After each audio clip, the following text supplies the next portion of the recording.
Hey, what's up, guys? So in this video I'm going to be telling you all how to differentiate between support, resistance, and demand and supply. Most traders actually mistake supply and demand for support and resistance. The thing is that they're actually two different things.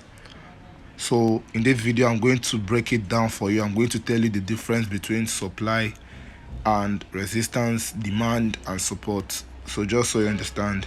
So first of all, yeah, we are on the GBP AUD on the 30-minute time frame.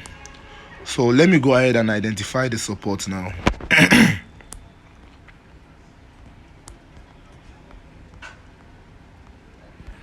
So I'm going to identify this area from here, the close of the body of the wick of the candle, and here. So at this point now, this is my valid support zone. This is not a demand zone, rather it's a support zone. Why is it a support zone? A support zone is like it's a place whereby markets have tested multiple times and respected, whereby market have tested and respect multiple times. Although there are some scenarios whereby support can become resistance. A scenario whereby markets can just come to this zone, break it and retest it, and it's going to be as resistance. Or a scenario market can break a resistance and then turn it to support. But for this aspect now, this is actually a valid support zone because market have tested it multiple times. As you can see, I don't know if you can move backward too. You can see market have also respected this zone too. Like, this zone is actually a valid zone for support. So we can call this a demand zone. So a demand zone is a price area with strong buying interest below the current price action, which means it's a price area. How can you identify that? So as you can see currently now, the GBP AUD have been moving, had a major break of structure. How can you identify that? As you can see, there is a trend line break of structure here. There is a trend line break of structure here. And at this break of structure, what can you identify?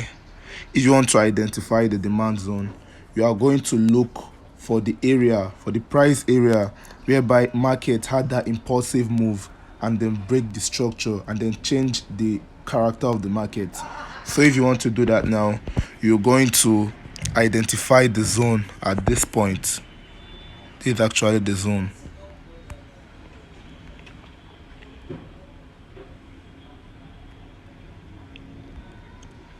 So at this point now, I'm expecting market to get back to this zone.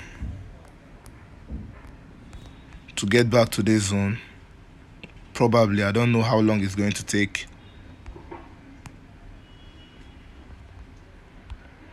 Before I'm going to execute my buy, and I'm going to target the swing high, and then my stop loss is just going to be right below the box. I think there's like a 1-to-5 risk to reward ratio, an easy setup.